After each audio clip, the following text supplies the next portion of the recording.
Hey there, welcome to Dead and Bored, Hi. a podcast. A podcast for those that are dead and bored. Yes, I'm Alex. My name is Teresa. Welcome. This is our first episode, our first I official know. episode. This is going to be our worst episode. It is because I'm we are so trying excited. stuff. We are trying stuff. Yeah, we're trying stuff. Essentially, every episode is going to be a different thing. Some will be a part of a series. Like this one, the first episode is going to be about Scream, the first Scream movie. And then we're going to do the rest of the Scream movies. Yes. And then we're going to jump into something else. Yes. They won't all connect. They won't all be movies. They won't all be TV shows. That's just kind of it. We just want to talk about fun, stupid stuff and then in turn be even more stupider. Yes. If possible. Oh my God. It's possible. That's my goal Yeah. with this podcast, is to be dumb. Dumb and have fun. And I hope you take this journey with us. So with that said. Join us. Wow. With that said, join us. Join us on our Jum quest. Oh. God damn it. That's so hilarious. Oh, God damn it. You went in with the clown. Can't help it. It kills me every time. And you're talking about you don't want to be obscure? Jesus. Talking about the 1996 movie entitled Scream, a fun romp. The funnest romp. Written by Kevin Williamson and directed by the beautiful, adorable soup dumpling that is Wes motherfucking Craven. Wessy Craves. Which unfortunately has passed away, so rest in peace. Rest in peace, my good sir. I wish we had a chance to meet him at a horror convention. Oh my God, yeah, that would have been awesome. That would have been fucking amazing. It's a shame. Did he ever go to any conventions? If he did, it was probably maybe like Comic-Con bigger ones? level. Fuck. Yeah. Yeah, we didn't. We don't have the money for Comic-Con level. We Fuck. do like the D-list celebrities. We don't pay for more than like 40 for entry. Yeah, more. Yeah, if it's more than 40, I'm like, we're kind of like, oh, because then you have to pay for the people too. We're not throwing down $300 just to meet like Steven Dorff, you know? Actually, from the gate. I think, first of all, I think Steven Dorff. He definitely doesn't do that shit. I think it's $40. It's actually, fuck you. That's I think such it is. Bullshit. I think he's a reasonable 40 because he knows that he hasn't done anything in the bed. So he knows that he can't charge something like $100, like say somebody from like Stephen Ewan from The Walking Dead. Oh my God. I think that's his name, right? Stephen Ewan. Yen? I don't know. That guy. He's not a person I follow. I'm so used to YouTube videos of being like pointing and be like a picture This like person. that guy. Yeah, so much easier. Whatever. Glenn from The Walking Dead. Glenn nailed it. Him and his management could be like, hey, we're going to charge these little assholes $100 a pop. These idiots are going to line up for you. So, $100 a pop. Stephen Dorff. Definitely not. It's going to be people that are our age and older. Will it though? But also, what about, whatchamacallit? Oh, like Craigie Chefs. All right. Craigie Chefs. Because he was on, what was that fucking show? Seventh Heaven? No. One Tree Hill. One Tree Hill. I knew it was one of those terrible shows. What's his actual real name? Craig Sheffer. Oh, Craig. That's right. Craig Sheffer. He'll always be Craigie Chefs, though. That's the man. Jean jacket. All right. Okay. You know, we're actually jumping ahead. We should dedicate an episode about horror movie conventions and like how they work, because it's actually quite interesting. And we've done a bunch of them. And good we have funny and stories. Really bad. And we have some good stories, yeah. So sad that we didn't meet Wes Craven. I guess that's like the moral of the story. Moral of the story, Wessy Craves, sad face. But we decided to talk about this particular series because apparently I came up with it and then I forgot the reason why. So we're just going to go with that. It seemed like a good idea. Yeah. I was like, what do you want to talk about? And she's like, how about the Scream movies? And I'm like, great. It made sense. A month went by and you're like, wait, I said that?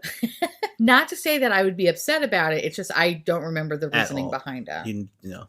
I think you just picked a movie that we've seen a bunch. It's a short series. It's a funny series. The first one's good. And it just gets progressively worse over time. Boy, does it. It's also one of the few horror franchises that the original director did all of them. He did all of them? He did all of them. Isn't that fucking sad? Sometimes you got to know when to tap out. He was involved with all of them.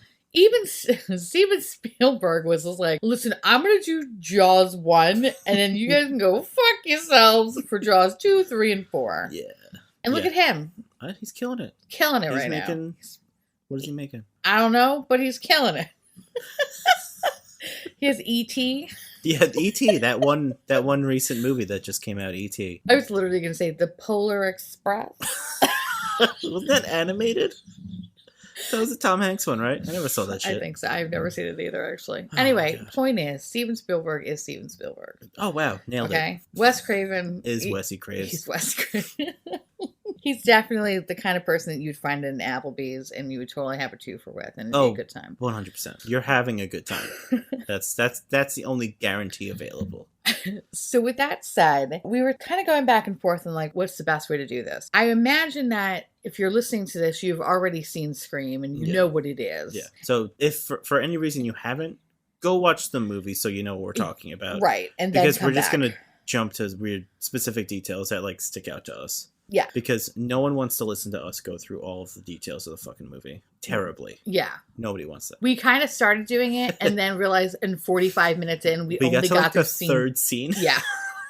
And I was like, oh my God, it hasn't even been a full 24 hours. Each episode's going to be 9 fucking hours. Nobody wants that. I couldn't even listen to it on the back. I was just like, what am I even saying right now? It wasn't even entertaining. We'll set the scene. Yeah. We'll say that when this movie came out, it was a big deal. Absolutely. Because there was a lot of, I feel like horror movies back in 70s, 80s did very well. When it got to the 90s, it kind of was like, oh, it fell off a little bit. So this is the thing that I think revitalized horror. Yeah. In a way. Was it because the movies weren't good? Yes. Or there wasn't any really good horror movies good. in the 90s. And I feel like this is one of them that kind of catapulted into like, it brought it into like a different genre where anything is possible and anything can happen. Because a lot of times horror movies, and still to this day, are very predictable. So this is the first one that was like, oh my God, like you can, expect the unexpected. Yeah. The person that is actually the most famous person. And the most shown on every poster. Drew Barrymore. She's the one that gets killed within the first 10 minutes. 12 minutes. Oh, I was 2 minutes You were off. very close. Yeah, that bad. first scene is 12 minutes. With that said, it kind of really, I feel like, revolutionized horror in that way. When it came out, I was 11 years old. It was scary. Mm-hmm. Watching it as an adult, it's hilarious. Because you're just like, how the fuck do you not see these things? So it pretty much starts off like a cold open where it's just a sexy Drew Barrymore, like a white blonde bob, walking around with like a little white sweater, being all cute and cozy and being like, I'm going to make some popcorn. Popcorn night. And she gets a phone call. And of course, she's like having like this weird, like sexy time with this fucking caller, thinking that it's this man flirting with her. Yeah. To only find out that it's just like some weird fucking creep that is gonna kill her. Absolutely gonna murder her. And in this whole time, she has to play a game, which that's where the whole like invention of like, what's your favorite scary movie? And that bullshit kind of came about. Which I'm very curious, like the voice changer things. Yeah. How much those like sold or were like banned because of this movie. Well, I didn't realize things like that existed. Oh, absolutely. I feel like that was the intro. Because it's not like now where you can just Google everything. Yeah. Before then, it's like, oh, you have to see it in a paper or a movie or some fucking magazine or some shit. Or your friend Carl down the block has it. Right. He's like, hey, my mom lets me get whatever I want. Yeah. Because, they're in a broken marriage and they just try to make me happy. So. Too real? Accurate. So they get me all the cool toys, and you're like, oh my God, Carl is this thing that changes your voice. And you ask your parents, and like, no, you idiot. Why would we give you that? Exactly, because you're a fucking moron. Exactly. Don't hang out with Carl, you dumbass. Carl's such a dick. Growing up, I remember Talk Boy. But still then, Talk Boy, you had to record into it, and then he would play it back. There was never anything that invented that was like, you could talk at the same time. It was just like, a modulator. That's crazy. Yeah. Like, also, Talk Boy was heavily advertised by the Home Alone movies. Oh, it was so good, though. Was it actually good? Did the playback actually sound decent? A little bit. Because I feel like it was just such a shitty microphone. For what it was at the time, it was okay, but it wasn't like something which we'll talk about in a future movie about Home Alone 2. Oh, we have specifically. Specifically. But how he purposely did like the whole like, and sped out the fucking credit card numbers. Like, that's too good. Like, that's obviously movie magic. Oh, 100%. In reality, it was like... and then some deep voice. So it was a lot of white noise and whatever. The beginning of that movie pretty much catapulted the idea of like, oh my God, these things fucking exist. Yeah, those exist. Shit. Caller ID got like tripled the sales after this shit. Which is kind of crazy. Which is hilarious. I love that. But it also becomes standard at some point. Yeah. After. But I think that's what makes this movie truly scary is that at that time we didn't have any of that stuff. Yeah. Like now, if you think about Scream happening in 2020, that would never happen. No. Literally. Because it's like, oh, we tracked his phone. It's him. Yeah. Within 10 minutes, apparently, as opposed to like 2 nights. You could locate using your IP address or whatever cellular plan or any of that shit. And it would be just irrelevant. It would be totally fine. Yeah. So for this, It makes sense. So pretty much the whole first 12 minutes is her having a phone call with this man, and then you slowly start to realize that this game is not really like a fun game. Yeah. It's not a fun, sexy game. It's more of like a horrible, traumatic game where she watches her boyfriend get gutted. It's really fast. Which is crazy to me because her boyfriend is tied to a chair, and like he got the shit kicked out of him easily. Like he looks fucked up. You see like the bruises and cuts and shit on his face. But then within a matter of 10 seconds, all of his organs are seeping out of his body. Well, she gets the question into wrong. the pool. And then she's like, they ask her to turn the light off, and then in 3 seconds, he's like just gutted and empty, and then that's it. He looks like a fucking deflated air mattress. And she's just like, oh my God. I mean, rightfully so. Like, that would be my reaction too. But I'd be like, Dad, how fast do your fucking organs come out of your body? Like, is it a slip and slide? Maybe they had like everything tied up. Like, you know how you're trying to get your tooth out? So you tie it to the door and you just slam it closed. So maybe they tied up all his organs and then slammed the door. And so basically they had laparoscopic surgery. You know, and they put a little tiny thread in there. Oh, yeah, absolutely. Now that makes sense. It makes total sense. Because it's really, like, door slam, insides all over the patio. It's like he had an explosion, but in the front. Out of his belly. Yeah. Like his whole everything, giblets are all gone. All the stuff. So that happens, and now she is literally fighting for her life. Trying to be like, what the fuck? Oh my God, my hot boyfriend Steve is dead. What am I going to do? Dead. And at this point, she realizes that her parents are on their way home, but she doesn't act fast enough, or it's just maybe a pure coincidence of her parents just being so in love with each other that they don't realize in their peripheral that their daughter is being gutted. Literally 15 feet away from them. Now realizing that their daughter is missing, they're in trouble or hurt because they can actually like hear her on the phone as they're trying to call the police. Yeah. Ultimately find her hung up, dead from a tree.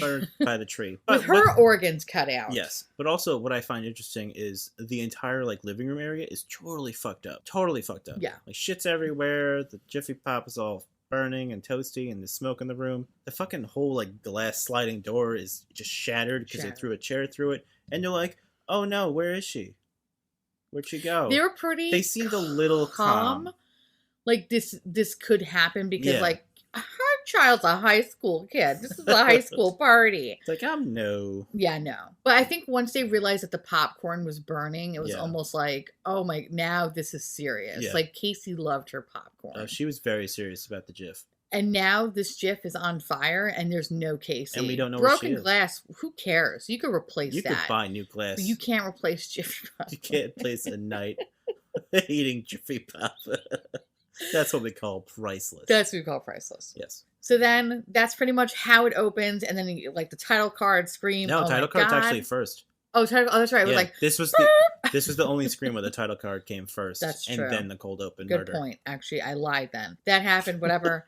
And then now you get into like what is happening. All the everything. You're in this sleepy town called Woodsboro. Very sleepy. It's centered around this great tragedy that happened a year ago. Coincidentally. Which is our main character, Sidney Prescott, played by Neve Campbell, who is just so chipper and eager. She's very chipper. And very excited to be there. And then you find out like she has a boyfriend, and her boyfriend's just very greasy looking. Very weird. Skeet's a little grease town in this movie. First of all, his name is Skeet. That's his real name. No, I know that, but I'm just like, his name is Skeet. I feel like it makes sense.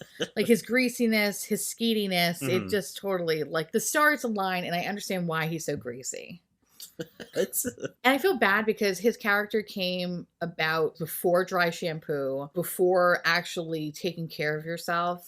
So before that was cool. Yeah, like I feel like he just doused himself in like, what the fuck is that cheap perfume, like Drac Noir? And he was just like, I'm just cool like, because like girls really like, you know, like dirty, greasy guys. Yeah, like I'll look at you with my eyes like almost fully closed and be like, smell me. Seriously, like he never opened his eyes fully. He did a few times, but not very often. He only did it when someone was implying something about killing, and then he was just like, wink, wink, wink, wink. But you kind of find out like she's in a relationship with this guy who apparently they had like a hot and heavy relationship, but now it's like kind of has like simmered down. And you're like, well, why has it simmered down? What's happening? Well, her mom passed away. Not just a year passed prior away. A year. Her mom was murdered. And raped a year ago. Brutally murdered and raped.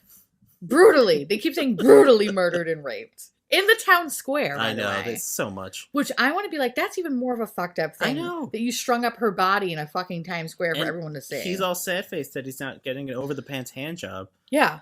And it's like, dude, mom got murdered. All right, let's calm down. So pretty much the premise of this is like, okay, I'm sorry that your parents dead, but I also need to be sexually satisfied. I need to be serviced.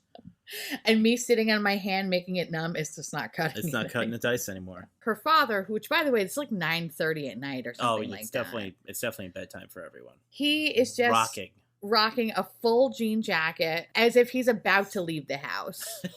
And he's just like, oh, hey, like, you weren't screaming. And she's like, no, daddy, like, haha. And he's like, all right, well, I'm going on that business conference at that expo, which you don't know what the expo's for. You don't know details about it. Honestly, by looking at him, I can't even judge what kind of career he's in. Jean jacket salesman. Which kind of explains at the end when she's wearing a jean jacket. And then they're both wearing jean jackets. She is also rocking a jean jacket. So you're telling me that it was he's a jean jacket salesman? He was a jean jacket king. He was the jean jacket king of California. That makes sense. That house is beautiful that they lived in. It was a giant fucking house. The outside was jean jacket material. Did you see the carpeting was denim? It was jean jacket. In my head, all of the whole fucking house is just jean jacket that they were laying on. Oh my fucking God. So the father's like, yeah, I'm staying at the Hilton. Love you. Bye. Deuces. Fucking leaves. Peace out. I'm going to bed in my jacket. Literally goes to bed in his jacket. Actually, you know what's kind of weird? Is he one of those people that like doesn't know what like comfy clothes are? Like when I come home, I walk in the door, I fucking go to the bedroom, put on pajamas. I'm one of those pieces of shit. He's like one of those weird adults that stays dressed the whole time in his own home. Yeah, I don't know. I don't trust people like that. I honestly think he wears a jean jacket when he takes a shower.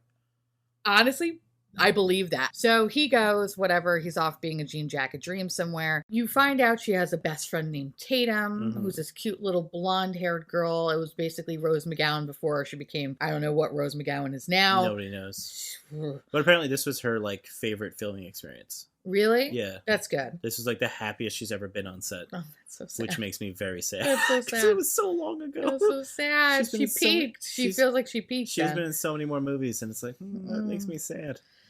Oh. Okay. So Rose... But Perky nips the entire movie. Oh, Perky nips is in it. Perkiest. Holy shit. They were pointing at you the entire movie. She has a boyfriend named Stu. Stu is played by Matthew Lillard. I feel like Matthew Lillard plays the same role in every movie. Well, he actually hated his role. He hated how he acted in this movie. Really? Yeah.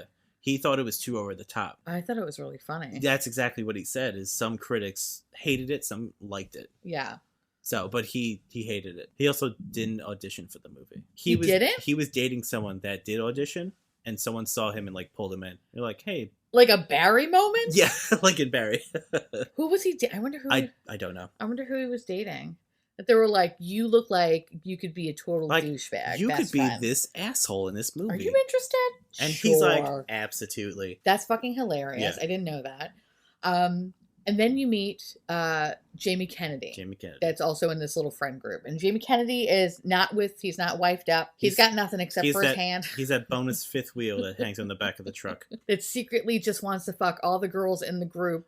But mostly Sydney. Mostly Sydney. He works in a video store and he's just kind of like the sarcastic, comedic, I guess comedic wheel in the group. The comedic wheel. I was just like a comedic fifth wheel, I guess. So we have that. That's your group of friends. The movie actually only takes place over a course of 3 days. A few days, yeah. It's really short. So the first day, and this is all centered around Sydney's mother's anniversary, which is almost at 1 year. Yeah. So you have the 2 murders the night before. Then the next day, it's like she's at school. Then the, whatchamacallit. Can we actually talk a little bit about the school? Oh, absolutely.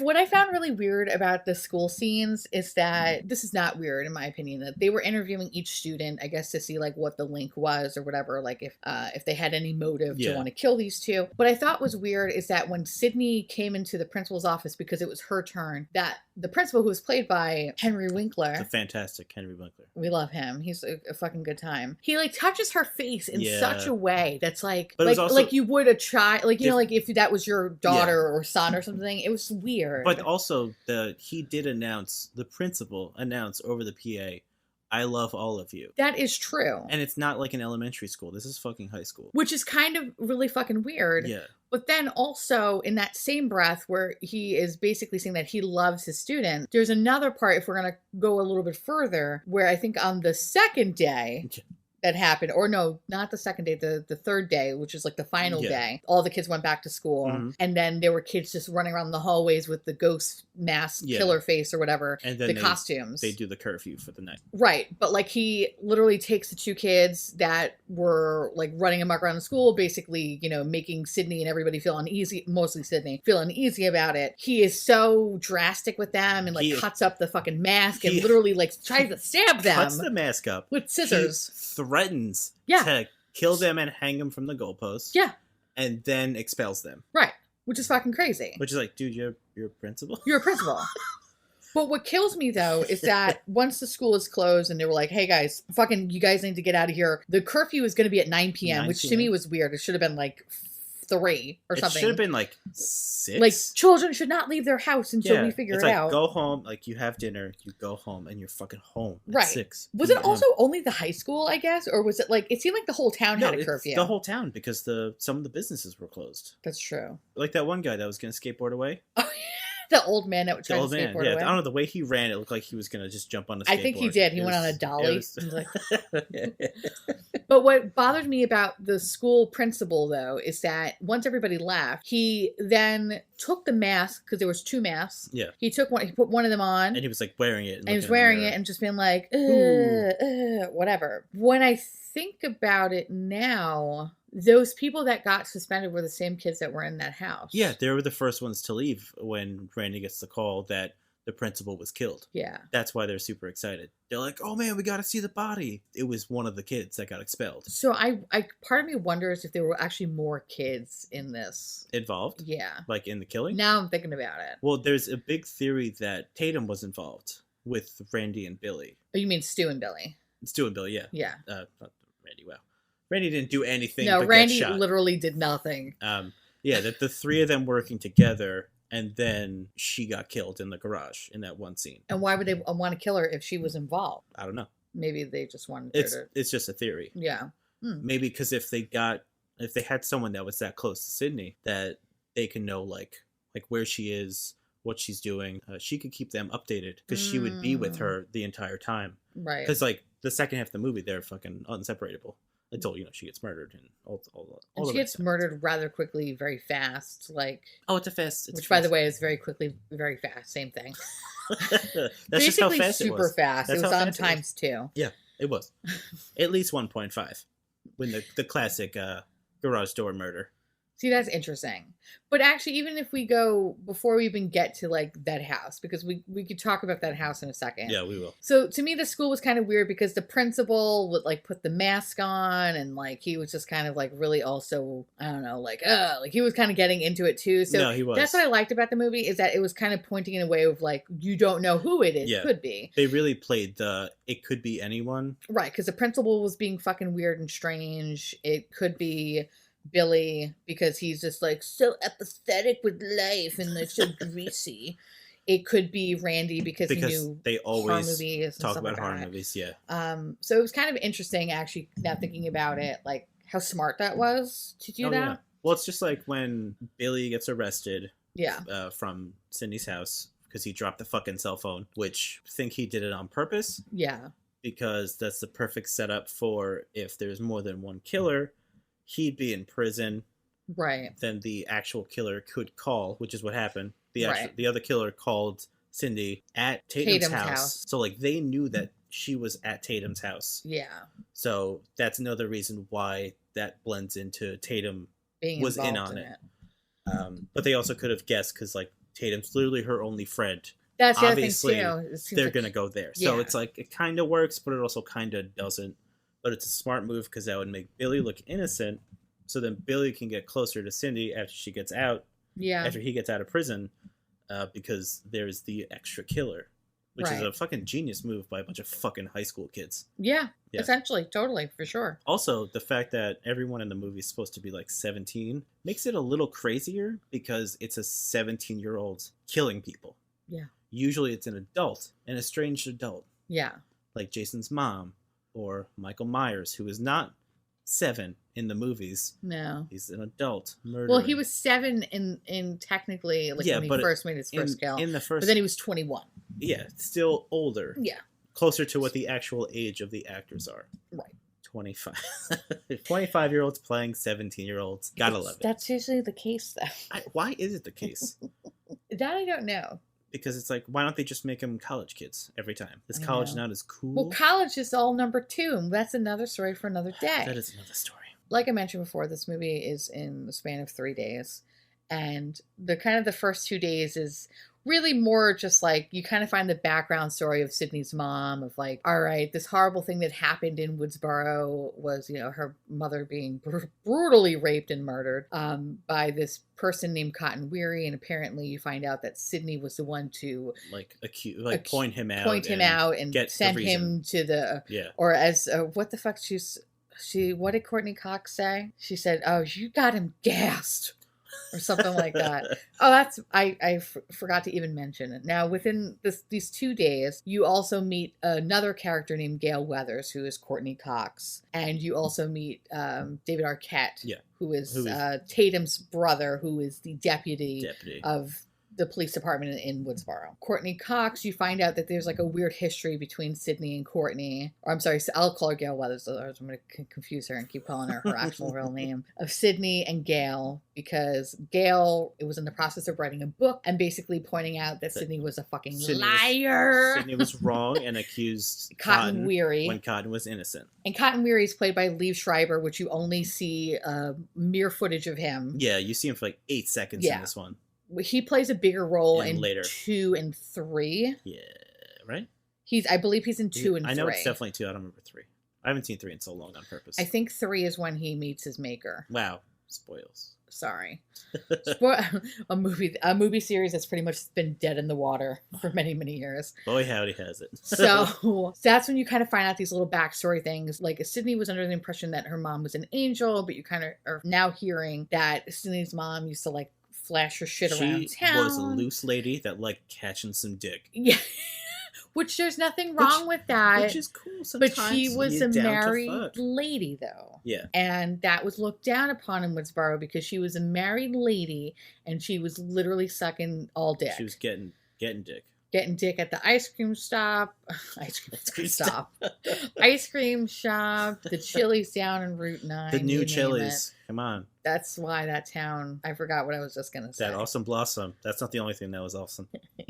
The Handy J's, you know what I'm saying? So we have that kind of going on and you find out like all the stuff, and now Sydney's starting to realize like, hey, this person that keeps calling me, this killer, keeps insinuating my mom. Fuck, maybe it's not Cotton Weary. Maybe I put the wrong person in jail. Yeah. And she mentions this to Gale Weathers kind of in passing after she punches her in the fucking face. Yeah. And now Gale Weathers is like literally jerking off, being like, oh God, I can't wait to literally get Cotton Weary off. And then get him off, you know what I'm saying? Seriously, both things. So now Neve Campbell is starting to doubt it, and it's this whole big thing now of like, oh my God, is he really out there? And this whole time she's trying to get a hold of her dad, and her dad is nowhere to be found. So now in the beginning of the movie, it's known that her dad is leaving to go to an expo. Yeah. We don't know what expo. He literally just says an expo. And I'll be at the Hilton by the airport. Yes. You don't know what airport. You don't know what where. Hilton.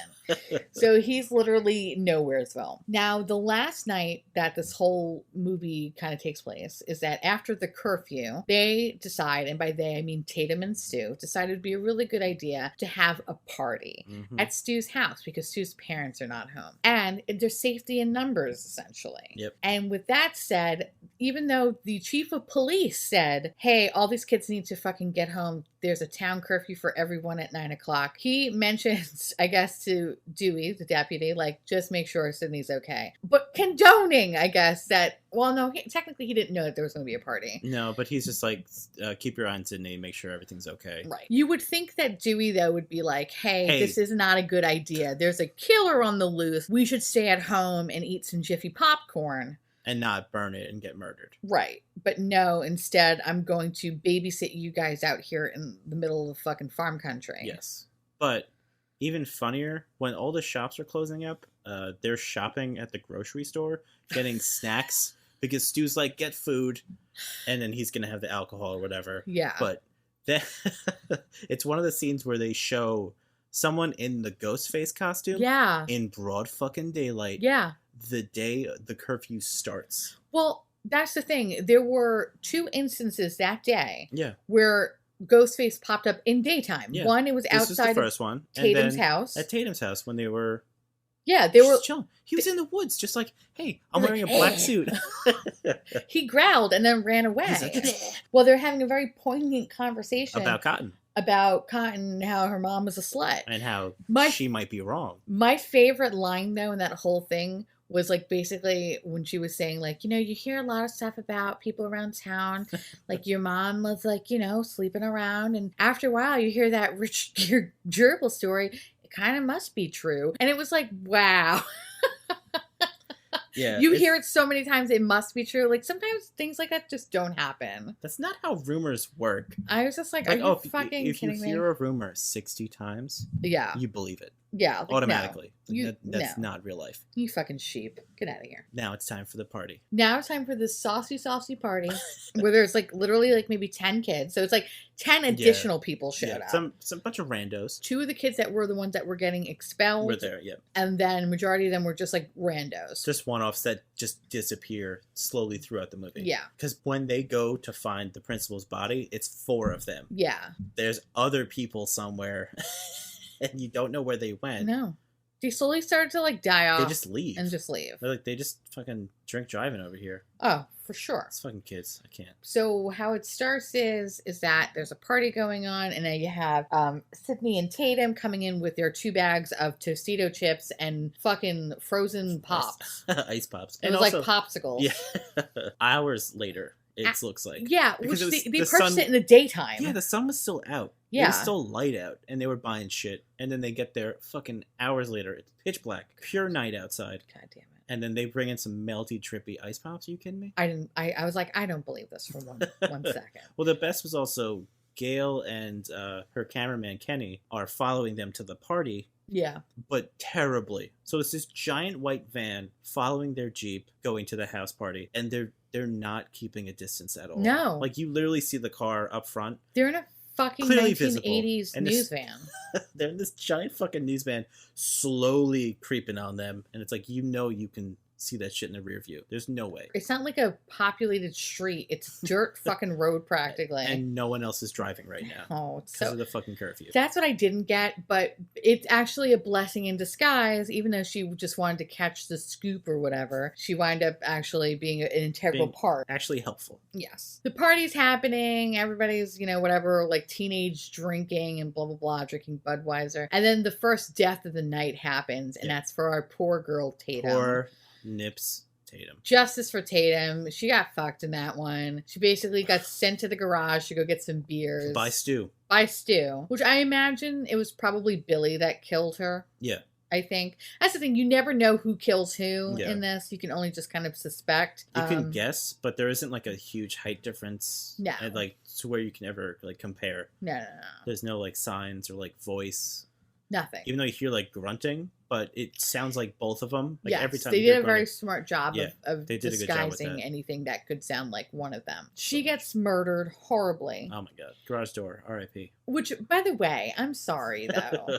Like, she had ample opportunity. Well, because she got him really good with the fucking beer bottles. Oh, absolutely. And then she flipped him like a fucking table. Yeah, onto the stairs, and then just runs away. Which to me, I'm like, girl, you have fucking there was at least 2 or 3 bottles that were not broken. You could have easily smashed it over his fucking face. But that's not... And disabled him. That's not horror movies. No, I know. But I'm actually kind of surprised because she was someone that fought back. Yeah. And she was just like, no, I'm a fucking woman. And blah, blah. And I was just like, okay, cool. But then she got stupid and thought, oh, I could fit my big titty ass in that fucking cat door. It wasn't even a dog door. It was a cat door. Yeah, it was a cat door. And she somehow wound up getting her titties through, which was pretty fucking amazing. Somehow. She couldn't get the rest of her body in. But what I didn't understand is how did that even happen? Like the garage door. Like how did it was able to hold that much weight? I don't know. I feel like that wouldn't. I don't know. I feel like some would, She's probably 100 automatically pounds. go, oh yeah. She's probably like 100, 110 pounds. She's very light. She's a very tiny girl. Like, I feel like the garage would like slow if it still went, it would fucking slowly go up down. and then probably go down. If anything, I could see it crushing her if she was laying on the floor. Yeah. Absolutely. But I don't see it fucking taking it up. I don't see it that much force going up. That and like she's kind of hanging. Yeah. But she could have slipped out. I feel like she could have just slipped out. She could have, but maybe her titties were so pointed because of those nipples. Right. Those they nips just couldn't they were pointed right at the camera, so they probably prevented the escape. Probably what happened. Yeah, that does make sense. Yeah. So she unfortunately dies. Nobody in this party of crowded people hear her get murdered because... And she's fucking screaming, too. Yeah. It's not like... oh, God, no. It's like losing her mind, screaming, as anybody would, about to get fucking crushed. Yeah, they're like playing music and watching movies and shit, but you can hear someone scream. Also, the light like short-circuiting out. Wouldn't the rest of the power wouldn't that happen? There are a lot of little things that you're like, are you fucking kidding me? Horror movie logic. Yeah. She's dead. Nobody bothers to ask where she is. Nobody even looks for her. No, Stu obviously, Stu obviously knows she's dead. Nobody ever went back out to the garage to go get beer. Yeah, because she went to get beer, and then, no one else ever... Nobody ever... After that, nobody was like, you know what, I gotta go out to the garage to get beer. Some more beer. Maybe they did and they didn't know it's because they're stupid. That could be, I mean, she was hanging there. I mean, yeah, probably. So nobody got beer, nobody cared or whatever, and the rest of the party is just like kind of happening. They're just chilling. And that's when Courtney, oh God, I keep saying Courtney Cox. Gail? That's when Gail Weathers now is like kind of canoodling with Deputy Dewey, and like they're just flirting up each other's assholes. They like the fastest from like I've never met you before to we're instantly flirting and I want to eat your ass. It's kind of crazy how painfully accurate that is. But then they actually get married in real life because of that movie. They fell in love, so it's kind of sweet. And so the ass eating was true. What? Divorced in 2013. Well, that's besides the point. We're talking about love in 1996. I mean, that's not a bad length of a relationship for Hollywood peeps. No, it's actually pretty solid. 2 lifetimes, pretty much. Yeah. Yeah. So they're canoodling, but he decides, Dewey decides, I'm just going to go into this house party, just be like, hey guys, I'm here protecting you guys. Yeah. I'm keeping an eye on you. Also going to bring Gail Weathers because she's a hot piece of ass. Yes. What? I always think of fucking Chris Farley, hot piece of ass. I think from Billy Madison. Her motive for going to the party is she's gonna drop a hidden camera. Yeah. In the living room. Yeah. So she can spy on the kids and what's going on. And she puts a giant camera while everyone's looking at her because they're like, "Oh my God, Gail Weathers is at my party! Oh my God, I love your show." And she just walks over to the TV that everyone's looking at. Yeah. They're looking at her or the TV. And she just fucking whoop, just giant fucking camera. Yeah. And it's like, I got it. Yeah. And then they just leave. That's it. She goes back to the van to watch the footage. Deputy Dewey just goes back to his car and probably jerks off thinking about her. Prop. She sits with her cameraman who she berates multiple times about saying that he's obese pretty much, even though he is basically what we would call average today. Back in the 90s, that was obese. That was definitely TV fat 90s edition. So that's really what happened. But then you find out that, I guess the important thing to note is that you find out that camera has a slight delay. Yeah, it's a 30-second delay. Yeah. Because you know it because you're like, oh, it's a 30-second delay. Then they kind of like look at the camera. They're kind of like wink, wink, nudge, nudge. You'll see later. So now through the course of this movie, the party is still roaring on, and now Billy shows up. Again, Sydney doesn't ask about Tatum, could care less about Tatum. Because Billy's too busy distracting her with his greasy penis. Yes. Now, Sydney is like, I feel bad. I painted him as the fucking Candyman. I literally said that he tried to murder me, but he didn't. Obviously, he loves me. He wouldn't say the things that he said if he did love me. I'm going to go upstairs to Stu's parents' room and I'm going to fuck him. Finally. But what kills me though is that the whole movie, any chance he could get, Billy, he's like, hey, I want you to know that I am here for you, but it's been a year that your mom got brutally murdered and raped. The one scene in school. Get over it? He literally says, hey, it's been a year. You need to get over your mom getting raped and murdered. I'm sorry, brutally raped and murdered before you yell at me. And you just need to, put out. But because, like, this is Billy talking, not God, me. yeah. My mom left me too. Like, my mom was in a relationship with my dad, and then she left and abandoned me. Yeah. And then Sydney's like, yeah, at least your mom breathes. My mom's in a coffin. Mine's toad's dead, okay, bro? And he's just like, yeah, but, like, you should just get over it because she's never coming back. It was so... And he even said, I guess that was a bad analogy. It's like, no shit, asshole. My mom's alive! Might as well just say that. You should get over it because, like, my dog ran away once. And then my dog came back, okay? And I was sad. But then when my dog came back, I was happy. And I got over it. So you need to get over it like I did immediately right when my dog came back. And placed it on my face. Yes. 69s. So now she's in the bedroom. She sees him in a different light. It's a little sexy. It's a little moody. And she's like, you know what? You're right. I am going to get over my mom's brutal death and rape. And I'm going to fuck you. Yeah. But what was creepy about it is that they were kind of like hugging and they were like, whatever. And she's like, sometimes I just want my movie to be like a porno. Which is the most disgusting. Like, it made my skin crawl. Because he was like, what would you just say? Do you want to, like, porno movie? Like, we're not cousins or step family, so it's not going to work. And she's like, I think I'm just ready. I'm just ready for, like, you to, like, put it in me. Pound town. More than just a finger. And then they have sex. Yes. And while this is going on, then you find out the infamous rules of how to survive a horror movie, which is rule number 1, you do not, what was it? Rule number 1, you abstain from sex. Yeah, no sex. Number 2, abstain from alcohol, drugs. Which is tied to number 1. Yes. And number 3, you never say, I'll be right back. Ooh. Which is actually very true, I feel like, in most horror movies. But also, in Halloween 2, didn't Jamie Lee Curtis drugs? But not on her own accord. Like, she got stabbed and then they gave her a sedative at the hospital because she didn't fuck anybody. No. It was the nurse that got fucked and she was trying to get fucked in the jacuzzi. Yeah, she definitely was trying to catch some D's. And said she catched a lot of hot knife. Wow.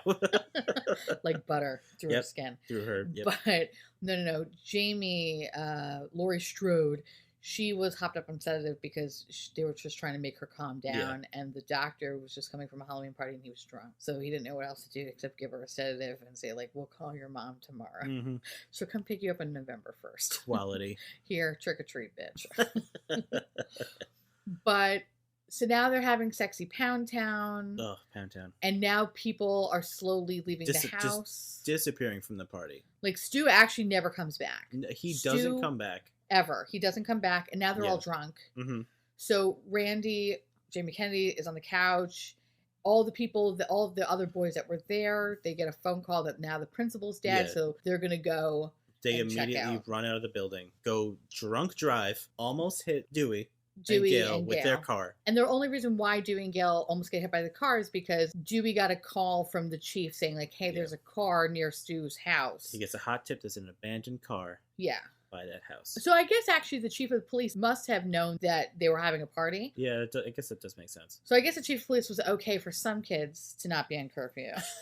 But the other ones get your ass absolutely in the house. not. You get in your house and you stay there. They almost get killed by all these little kids drunk driving or whatever because they wanted to see Henry Winkler gutted on a fucking goalpost. But also, they just happen to jump down a hill and look what's on the right side of them. Oh, a car.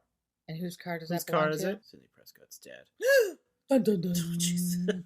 That was louder than I thought it was going to be. I got to keep you on your toes. Apparently. So now they're like, oh my God.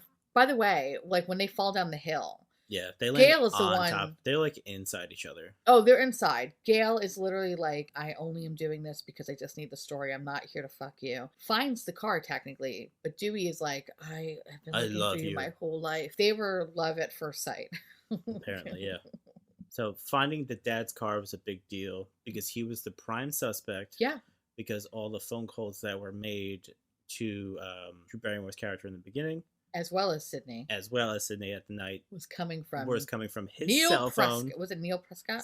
Sure. Mr. Prescott. Mr. Daddy, Papa Prescott. Jean Jacket King of Northern California. Papa Prescott himself. Mm-hmm. So that eliminated the prime suspect. So that means the killer was still out there. Yes. Dramatic. Dun, dun, dun. Dun, dun, dun. Sounds like Eric Matthews from that one fucking Boy Meets World episode. Where all the killer, like, in the school. But it was just like a life lesson about like growing up or some stupid shit. Yeah, because Sean just wanted Topanga and Corey to be together. Oh my god. I love that episode. Anyway. Fucking that episode. Dun, dun, dun. Jennifer Love Hewitt. Oh my god. Anyway. So now Sydney's like, I'm freshly deflowered. Fresh. Literally combing her hair with Stu's mother's fucking brush, which I was like, ew, bitch. Finds on the nights that she said, I'm gonna comb my hair post-coital activities. And Skeet's just in the corner on the floor looking like a fucking creep. I don't know why he's not sitting on the bed, like putting his shirt on like a normal person. Yeah, instead he's like cowering in the corner. He's in the corner, like sitting on his butt, like just like, hey, I just ejaculated her. Which is really funny because Sydney, I love how Sydney's just like, I actually thought about something really funny. And he's just like, what's that? She's like, would it be really funny, actually, if you called me while you were in jail, like, to throw me off? Like, that would have been really funny, huh? And then he gets all serious. He's like, well, what can I do to prove to you that I'm not the killer? And at that very moment, the door opens behind him, and then there is someone in a mask. Ghostface killer guy. Yes. Comes in, stabs Billy multiple times. Oh my god. The tides have turned. Now, Sydney is running for her fucking life. Yes. Mind you, what is going on, I believe, downstairs is... They're watching... Oh, it's just Jamie. No, Jamie Kennedy is literally just hanging out watching Halloween by himself, yeah. So he doesn't hear any of this because the TV is that loud. It's loud, but... There was no sound bars back then. There wasn't surround sound. It was 1996. There was no surround sound. Tube televisions did not get that loud, okay, No, guys? it never got that loud. No. Even with fucking music blasting, it wasn't that loud. So she's literally running and screaming around the house. Yeah. Like, oh my upstairs, like stomping around and throwing she was shit. Wearing boots. Yeah, she's wearing boots with that jean jacket. I know. And she was like, come. And still Jane Kennedy's like, oh my god. I'm just watching this movie. Big tits. Like, whatever. Yeah, still no one asking for Tatum. Not a single person who wanted to stare at her nips, pointing back at them. She winds up getting into the attic, Nev Campbell. Yeah. Gets in the attic, fucking climbs out the window. Yeah. Climbs out the window, and she falls onto a boat. Boat? That is somehow, like, covered. Dry docked boat. It's covered with pillows.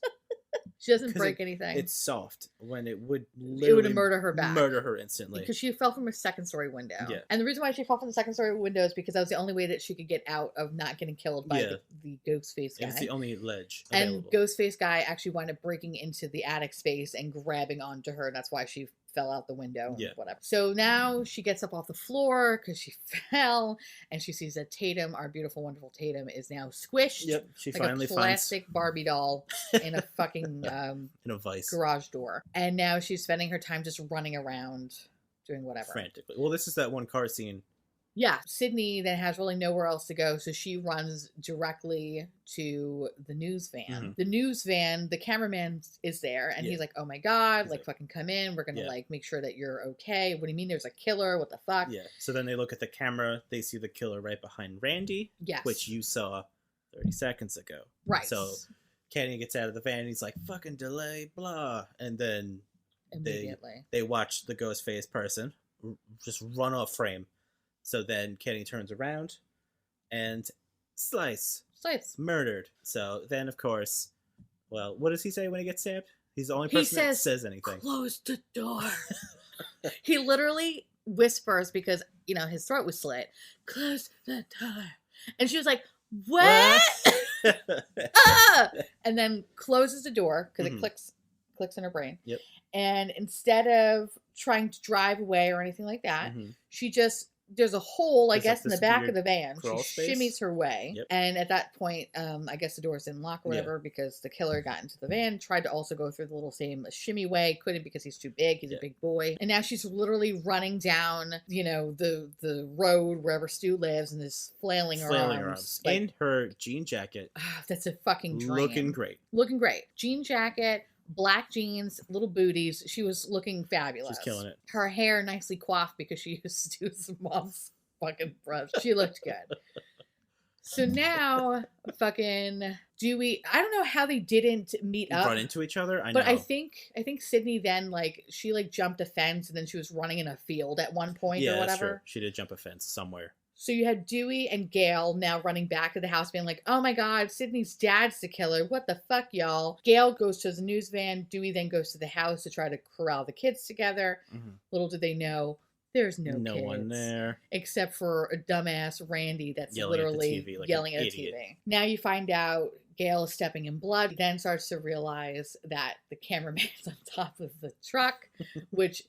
After yelling at him throughout the course of the movie, calling him a fat ass, she's just like, I'm really sorry, but you need to get the fuck off my hood. And like the body then flies into a wooden fence and breaks it because he's so fat. Ruins it because, as she said so many times in the movie, he's so fat. He's so fat. What the fuck? Now she is screaming because it's covered in blood. Everything, her life is ruined. She sees Sydney down the road flailing. Apparently going 1,000 miles an hour. Apparently. Then Sydney runs in the way, starts flailing arms like, oh my God, help, don't hit me. And then turns off the road, never hits the brakes. No. I think she just keeps punching it. She does. Until she drives into a tree. Yes. And then you're like, she's dead. All right, next. So now Sydney's like, fuck. Okay, so she runs back to the house and she's looking to find somebody. Yeah. And she winds up running into... Oh, actually, even before that, Randy wakes up out of the stupor. Mm-hmm. And actually, before even Gail almost hits Sydney, tries to get her attention. And she just hits him with a phone. In the phone. Right in the fucking face and knocks his ass down. So that's actually a side point. So now Sydney's running back to the house being like, ah, shit, I got nowhere to go. Dewey's walking around the house. Yeah, you're right. He comes out, he's like, Sydney, and then he has a knife in his back and he falls down. Yeah. And then the killer with the knife comes towards her. Yes. Then she jumps in that car that's right there. Yes. And locks them with the little push locks, rolls up the window. And then he's like, I have the keys, dummy. And then he just like creeps down and disappears. Right. And then opens the trunk, the back door, and sneaks in somehow. Yeah, he snuck in really somehow. quietly. And like, yeah, because he didn't actually even make the car jerk or anything like that, which was weird. It's also like when you click the back door button, it goes goof, and it's never that fucking quiet. Well, was it now I'm thinking about it, did Dewey then came later? Because I think the whole car scene happened. She jumps out of the car. And then I think because that's when Randy and Stu show up, when she gets out of the car. Oh, okay, right. Oh, that's right. Because you're absolutely right. Because Dewey collapsed first, and then the killer takes the knife out of his back. Takes the knife out. Yeah. Yeah. Okay. So then Randy and Stu show up and are yelling like, "Oh my God, help! Yeah. Oh God, he's the killer! He's the killer! He's the killer! He's the killer!" It's classic Looney Tunes style. Yeah, he did it. No, he did it. Yeah. And then she takes the gun from Dewey. She takes the gun from Dewey's corpse. Yeah. And is just like, fuck you both, closes the door. Yeah. Locks herself in. They're both screaming and hollering. And she's like, I just want everyone to go away. Now, it's past midnight. It's the anniversary of her mom's brutal rape and murder. Yes, there it is. And who starts stumbling down the stairs? Billy. Good old Billy, covered in blood. Stabby Billy. Covered in blood, probably smells like smegma. Oh my God. Because he hasn't taken a shower in 7 years. Definitely shit his pants a little. He just literally rolls down the stairs. And he's like, Sydney. Help me. I love you. She then. That's what I don't get. It makes no sense. She then helps him up. They go to the door and he's just like, hey, I got stabbed 3 times. Give me the gun. Yeah. And she's like, okay. As someone who wasn't stabbed. As a person who has not been stabbed yet. Yeah. I'm going to give you the gun to the person that has been stabbed 3 times. Go fuck yourself. It's like, what? No. I'm sorry. Who? Yeah. And what are you smoking? Please share. So then Billy opens the door for Randy. and lets him in. And Randy's And like, Randy's like, oh my god, everyone's going crazy. And then Billy fucking shoots Randy. Yeah, he like gets that little coy Oh smile. my god, He gets like he's like stands super up straight. creep side eye. He's like, I'm just kidding. We all go a little crazy sometimes. Blam! Blasts Randy. Randy fucking flies 3 feet into some fucking. I know. He breaks a giant wooden table that looks like it hurt. He flies right into it and he's out. Just dead. Done. Well, you think he? Well, no, he looks dead. We're gonna say dead until they show back up. Yeah, because they shot him in like the upper chest shoulder area. So you're like, shot. Oh, fuck. Yeah. Could be dead. He flies into a fucking table, and you're like, cool, dead. No, she runs, and then Stu blocks her in the doorway. Yeah. And uses the voice modulator thing and says, "Hello." Hello. Honestly, Hello? I really wish we could. We need to re-edit it. Yeah, and add that. Hello. And then she's like, "Oh no!" And then you pretty much find out. Oh no! I'm sorry. When I watch movies, everyone's Kermit. Okay. I love it. They're like, "Oh, Miss Piggy." Oh. So then you find out that Stu and Billy are both the killer. What? Huh? What? Who? I don't even understand. I know. Crazy. And then, this is always the downfall. The weakest part, like, it's great that they explain it for the audience. So you're like, oh, that was pretty smart. Yeah. But it's the dumbest because of all the planning they did, Billy getting arrested and doing that shit, covering their asses so well. Yeah. They then do the supervillain monologue fucking mistake where they explain their entire plot, what they're doing, what they're gonna do. And then the worst part is their plan is they also have Sydney's dad tied up and fucking duct tape all around his mouth, which has got to be very sexual. The worst. Yeah. And yes, definitely a ball gag in there. Their plan is to kill everyone, have Sydney's dad shoot himself in the head, and then they both stab each other, and then they survive. And then they plan the sequel. Exact quote from Stu. Exactly. Their downfall was they start stabbing each other before they kill anyone else. Way too early. Yeah. Which was kind of really strange. But actually, here's the thing, that even before it, you kind of find out the reason why they did this whole thing. They explain that as well. And Billy's just like, which it actually looked like it surprised Stu, because he didn't look like he was just like, oh, that happened. Billy did it because apparently his mom left because Sydney's mother was fucking his father. Dun, dun, dun. Oh my god, it's all about getting dick. All about getting dick. But the worst part, though, is that they both, Stu and Billy, were saying to Sydney, like, listen, your mom was flaunting her shit all around town, all right? Like, she was Sharon fucking Stone, but she ain't Sharon Stone. She ain't Sharon Stone. Which, really, it's just like, by the way, guys, you raped and murdered brutally my mom, right?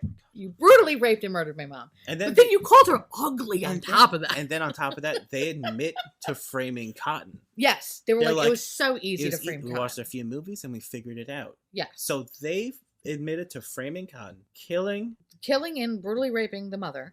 That, and then murdering all these people. Yeah. Because it was easy. Because, it was easy. It was easy. And all because her mom was loose and my mommy left me. Yes. Because he was a mama's boy. He was at the such end of the day. stupid mama's boy. He was. And so Sydney's kind of like, are you fucking kidding me? Are you fucking serious? Which is right even now, more bro? worse. Like, what the fuck is this going on? Okay. So while they're monologuing, once you get the whole plan out, Billy stabs Stu. Yeah. And then in retaliation because he stabbed him a little too hard. Yeah. So Stu then stabs Billy way too hard. A little too hard in the side. So then Billy stabs Stu again. Way too hard. Way too hard. So Stu's a little fucked up right now because he got stabbed a little extra. A little woozy. A little woozy here. So he's a little fucked up right now. So then something happens. The gun is missing. Where's the gun? I don't know. Houston, we have a problem. Which Actual quote. A great line. And it was improvised. Which is amazing. And Wessy liked it, so he kept it. Guess who comes out of nowhere with the gun? Gail. Fucking Weathers. Oh my god. You thought that bitch was dead in a truck? Nah, bitch. False. She was not dead. She was fucking looming around without shoes on, walking around on a dirt road. There she is, and she's like, you know what I like to do is that here's the ending of my story. I'm gonna foil your little plan and save the day. And which And then Sydney's just like, I like that I line. know, which I feel like Like- that was Nev Campbell's way of being like, sorry, I punched you in the face Yeah, after it's you like- call me mom a slut. I get you, bitch. But you still could have not, monetized my mom getting raped and murdered. But still, details. Whatever, it's fine.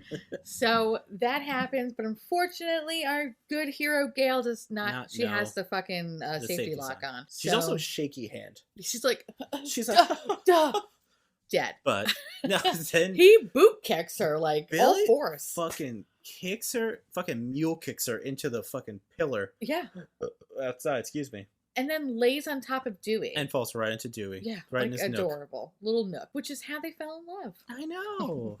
From that scene.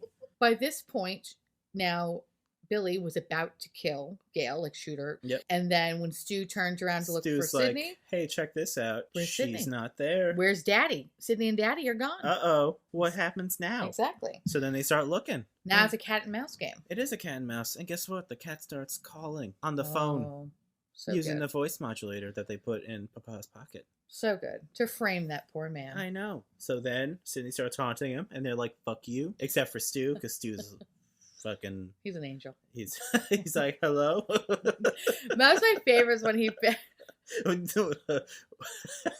Billy passes Stu the phone, and he's like, hello?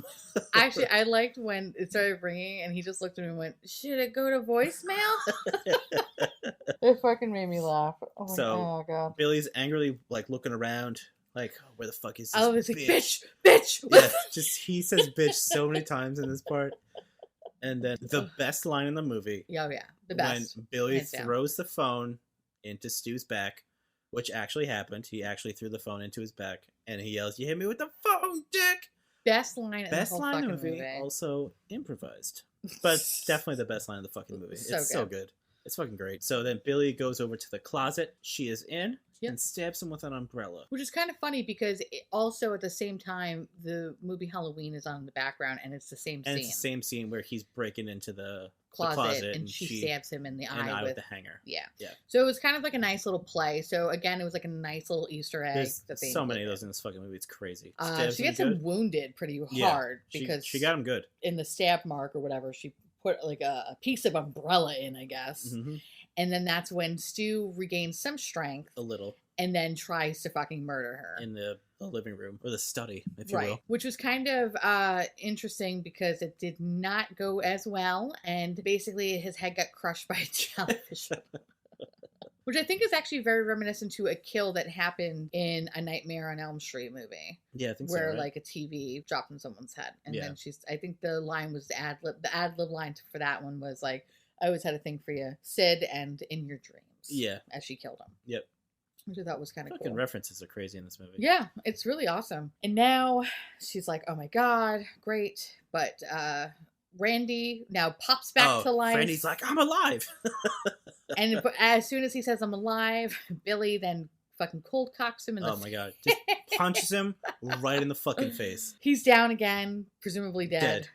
As far as we know, dead. And now he's attacking Sid, literally choking her out Mhm. when Gail comes to the rescue. Pops in, caps his ass. And then immediately Sydney just And then gets up and Sydney, grabs the gun from her. A 17-year-old high school girl Yeah. grabs the pistol out of an adult, air quotes, news reporter Yeah. who just shot someone, walks over to Billy, and then they all huddle up around Billy. And Jamie Kennedy is like, this is the part where they pop back up for one last scare. And he goes, "Wah!" And she shoots him. And she fucking no scopes, blasts him right in the forehead. Just, It was a perfect shot. she like quick draw, just like, pow! Perfect shot. My favorite thing now is that she's like, not in No. my movie. It's like, And oh. everyone's like, okay, bitch. I think okay. even Randy would have been like, all right. All right. But my favorite is when her dad, who's still like Oh, tied fucking up, gagged and fucking flies out of the closet and she's like, Daddy! Like, or Dad! Dad, you're embarrassing me in front of my Oh friends. my God. That was so crazy. That's so funny. And then that's kind of how the movie ends. Yeah. And then, of So course, it cuts to like the them next, that taking morning, Dewey away in the stretcher. Yeah. Yeah, because Dewey's alive. Dewey's alive. And then Gail is literally getting the hot footage Yeah. of this fresh crime scene. Yeah. Fresh. She has a whole new, New crew. New crew. Just recording. Just like, hey, action. And she's going. and she's like, let me tell you about the night at this house. In an active crime scene, I'm going to walk my shitty Louboutins all over this fucking place. Where there's still fresh dead bodies. It was so weird. You know, I was like such a weird ending. It really was. And then end credits. Yeah. Honestly, I personally have really always enjoyed that movie. It's one of my favorite horror movies. Oh, it's a great movie. It was watching it now as opposed to watching it as a kid. I think it still holds up, but it's shit that would not fly in 2020. Like that whole story would not happen. No. I feel like it'd be way more depraved now. No, 100%. For sure. There would be more like to like the raping and blah blah blah. Oh bullshit. yeah. People love rape as a plot device in horror movies. It's so Love fucking it. stupid. Actually, I feel like Scream 4 is, well, when we get to Scream 4, I feel like that's going to be a little bit more to now, like how that could fly now potentially. Yeah, that one's slightly, I mean, that was more recent, so it kind of makes a little more sense, I guess. But yeah, that's Scream. It was a great movie. I loved it. Funny story. Yeah. Dewey was supposed to die. Was he really? Yeah, the test audience really liked him, so Wes kept him alive. Oh, that's awesome. Yeah, so he was supposed to be a one-off and dead. Interesting. Yeah. Totally interesting. And he was also supposed to, he auditioned for Billy's character. Oh, I couldn't see that. Because Dewey's character was supposed to be, like, not a weenie. He's supposed to be, like, a more manly, buff guy. But they rewrote the part for Arquette. Got it. Yeah, got it. Which is really funny when you think about it. Also, that Dewey could have been dead. Yeah. If they didn't make them any more movies, I think Dewey dying would have been a perfect, like, oh, fuck. It's actually funny because him being alive actually got him more money. I know. Because he was throughout the whole series. He stayed in? Now, Scream 2, we'll get into that in the next episode. But that one is just... We'll talk about that. Yeah, we'll talk about that. That's another story for another day. And the main reason Courtney Cox auditioned for Gail was because she wanted to play a bitch after playing whatever her character in Friends. Interesting. Yeah, so in Friends, she's kind of more of like a nice, neurotic kind of character. She wanted to take a break from the nice person and wanted to be like an actual bitch. She winds up being like, she is a bitch, but she winds up being bitch, like kind of like a boss ass bitch. Yeah, a absolutely. little bit. A boss. Oh she's a boss ass bitch. I respect her. Billy Loomis, you know who else auditioned for him? Who? Joaquin Phoenix. Really? Yeah. Joaquin?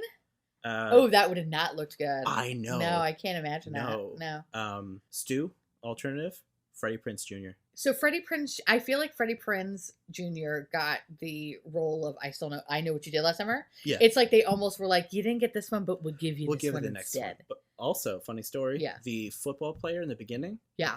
They gave him that part because they didn't give him Billy.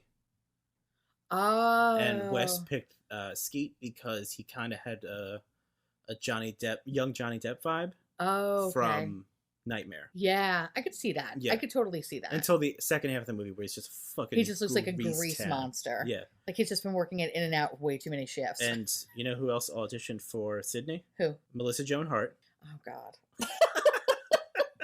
Brittany Murphy. Oh, Brittany Murphy. I know. R.I.P. R.I.P. Brittany Murphy. Keep on living, Brittany Murphy. For Randy. Yeah. Breckenmeyer. I can't picture that. He's too short. Jason Lee. Interesting. I know. I think I would have liked Jason Lee. Jason Lee would have been. I feel like. Okay, so it would have just been Brody from fucking Mallrats. Exactly. It could have literally been the same universe. Or fucking Banky. Like, or is it? It was Banky. Banky was the Jane Banky was in Jane Silent. Yeah. Yeah. Or Chasing Amy or whatever. Oh, that's interesting. You know who turned down Sydney? Who? Reese Witherspoon. I know.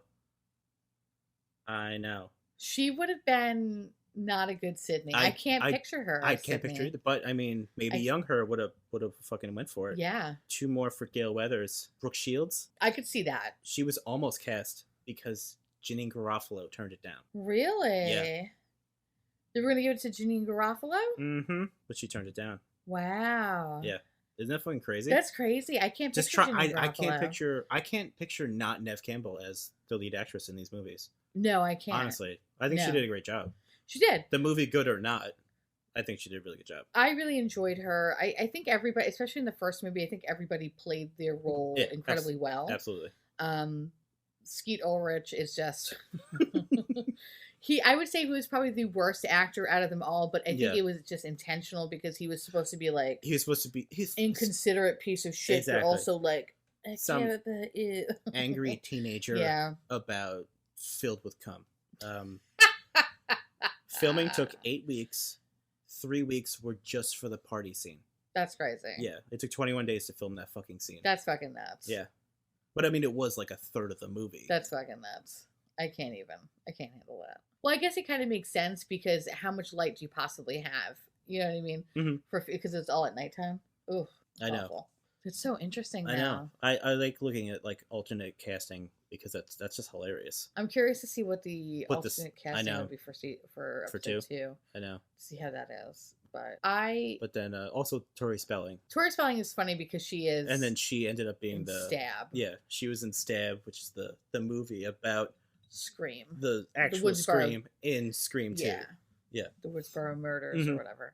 But that again, really we covered that in the second we'll get there episode. Yeah, no, that was pretty. I really do love this movie. I think it's really great. Oh, it's fantastic. It holds up to this day. I agree.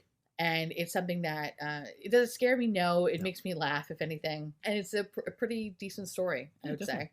Some good twists, definitely. Yeah. I don't know. I think I like that one of the characters doesn't have motive. Stu. Yeah. Stu is just a fucking idiot. Exactly. He's just like a fuck up who's just a fucking weird ass motherfucker. And one of them does have motive. And his motive is just so it's just, I'm a mama's boy. Okay? Yeah. And you took idiot. my mama away from me, so I'm going to take away your mama. Vaginaed mom. And your took dad. my papa away from me. And my mama ran away. I just can't wait to start talking more about the other ones because they just get more like family, ridiculous. More and just ridiculous. It's just, especially 3. Oh my! Actually, no, 3 is the fucking worst. They all stay in the same vein. Yeah, it's terrible. Yeah, but I mean, they're just like worse movies. So it's gonna be more fun to be like, this is stupid. But that'll be next week's or next time's episode. So I mean, that's it. That was Scream. Yeah, that's what we think about it. Love it. Yeah. So thanks for listening. Yeah, thanks for listening and follow us on Twitter. Oh yeah. There's an account just for this. That's disgusting. I'm sorry. I'm sorry. Excuse me. There's an account for this podcast. Yeah. Dead and Bored. Yeah. Pod. Yeah. On Twitter. Yeah. Follow us. Tweet at me. Any I just have a soundboard for Teresa. I'm just hitting yeah. So follow us on Twitter. Mm-hmm. Any requests, any questions, anything you want to do, please tweet at me. Let me know. There's also an email, so you can email me too if you don't want to tweet at me like a weirdo. That's awesome. Yeah, deadandboredpod@gmail.com. Say it one more time. I was talking over you. Yes, you were. deadandboredpodcast@gmail.com. That sounds like a beautiful. Just search Twitter, address. Dead and Bored Podcast, and this will pop up with our fantastic logo. Oh, our logo's so good. I love it. It's great. Thank you, Madeline. We love your little face. You're the best. Probably not listening to this. And thank you. Don't blame you, but it's okay. So everyone, thanks for listening. Yeah. We appreciate it. We'll see you for episode 2. I'll be right back. Oh, God. We'll be right back. I get it from the movie.